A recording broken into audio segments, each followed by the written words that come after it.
est de retour sur scène.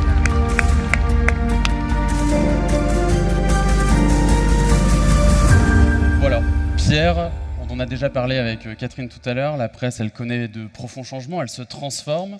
Et comme toute entreprise, parce que c'est une entreprise, vous l'avez rappelé tout à l'heure, le progrès ne cesse d'innover, que ce soit sur le numérique, mais aussi en matière d'impact, avec notamment de grandes ambitions RSE. Tu travaillerais pas au progrès, toi ? Pas du tout. Je connais, je sais ce qu'on fait au quotidien tous les jours, mais justement, on va demander à Pierre comment on œuvre dans ce sens-là en matière d'impact. Nous, comme vous le voyez, on a un petit peu de compétences en termes d'événementiel, on a un petit peu de compétences en termes d'information, de diffusion d'informations. Donc on s'est dit qu'on allait mettre tout ça au service de l'environnement, du RSE, et nous lançons cette année une manifestation qui s'appelle Ici on agit, qui va se tenir les 16 et 17 mai, me semble-t-il, à Lyon. Ici on agit. Ici on agit, qui est en fait la déclinaison d'un produit éditorial qu'on publie à l'échelle du groupe auquel le progrès appartient, le groupe EBRA, et dont l'ambition est de faire la promotion de toutes les initiatives en termes d'environnement, en termes d'impact climatique, toutes les initiatives concrètes qui sont développées à côté de chez nous, que vous, entreprises, que le public développe, de façon à notre échelle, en local, apporter notre contribution à la lutte contre le réchauffement climatique et pour essayer de défendre l'environnement. Donc voilà un peu le concept. Ça va être un grand événement avec des personnalités très importantes et connues de ce monde-là. On va avoir un expert du GIEC, François Guémené, on va avoir Jean Clusiel, le glaciologue, on va avoir des aventuriers, on va avoir pas mal de gens qui vont venir autour de 9 thématiques avec des conférences, avec des expériences immersives, avec des tables rondes. Comment on peut s'inscrire ? Ça donne envie, ça ?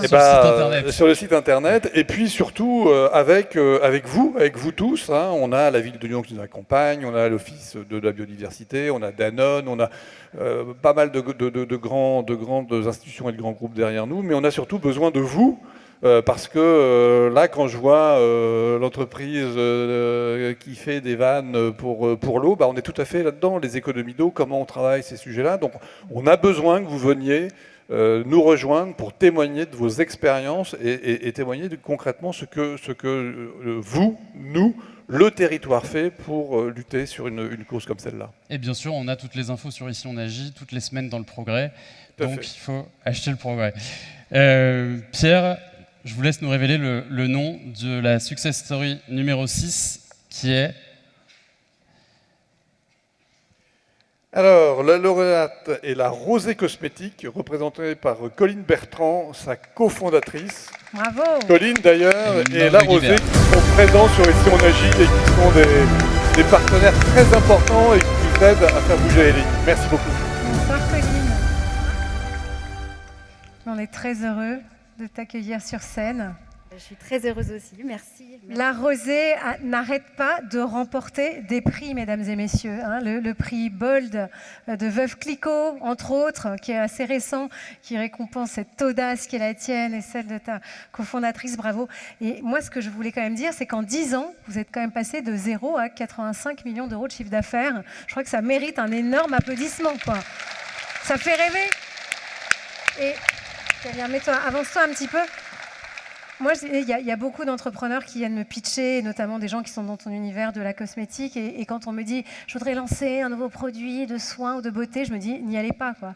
N'y allez pas, c'est tellement encombré. Il y a déjà tellement de mastodontes, il y a déjà tellement d'acteurs de toute taille. » Et toi, tu es la preuve qu'on peut quand même réussir dans un environnement tellement encombré. Est-ce qu'il y a une chose, je vous souhaite d'avoir beaucoup de concurrents, parce que souvent on m'a dit « quand tu n'as pas de concurrents, demande-toi si tu es un génie ou si c'est une fausse bonne idée ».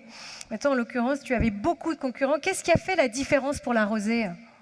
Alors, ce qui a fait la différence pour la Rosée, déjà, le bouche à oreille pour la Rosée a été exceptionnel depuis le début. Donc, ça nous a énormément aidés. Et je pense qu'au-delà de l'efficacité des produits, évidemment, qui ont séduit les... Je confirme. Merci. Eh bien, l'authenticité, la transparence dans le discours.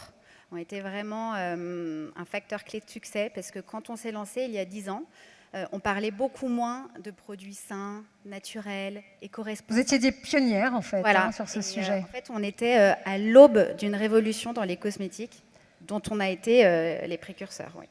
Donc, voilà.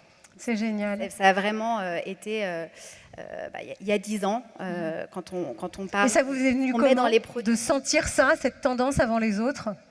Ça nous est venu de constats qu'on a fait au comptoir quand on était en pharmacie, pharmacienne. Et oui, c'est donc, ça, c'est voilà, votre histoire, on conseillait ça. les produits et en fait, on se disait, tiens, la proposition vraiment de produits entre la dermatologie, donc il y aurait toute la sécurité, la tolérance de la dermatologie et le plaisir de la cosmétique avec des valeurs fortes telles que le sain, naturel, des produits très naturels, éco-responsables. On parlait beaucoup moins d'éco-responsabilité d'ailleurs, voire pas du tout, parce que quand je vous raconte une petite anecdote, même si j'ai 10 secondes, mais quand on s'est lancé, on n'a pas mis de packaging secondaire, donc c'est les boîtes autour des produits. Et les pharmaciens nous disaient, mais pourquoi vous finissez pas vos produits? C'est bizarre. Et en fait, c'était vraiment le concept de se dire tout ce qu'on peut jeter, tout ce qui est inutile, on le met pas. Évidemment, petit à petit, on va plus loin que juste pas mettre des boîtes autour des produits, mais ça a été audacieux. Bien sûr, mais vous aviez cette intuition et puis surtout vous avez gardé les yeux grands ouverts sur l'environnement pour détecter l'opportunité. Merci beaucoup, on vous applaudit, on t'applaudit très fort. Bravo, la rosée. Bravo encore. On vous laisse on se regagner retrouve tout à l'espace l'heure. photo. Merci beaucoup Pierre.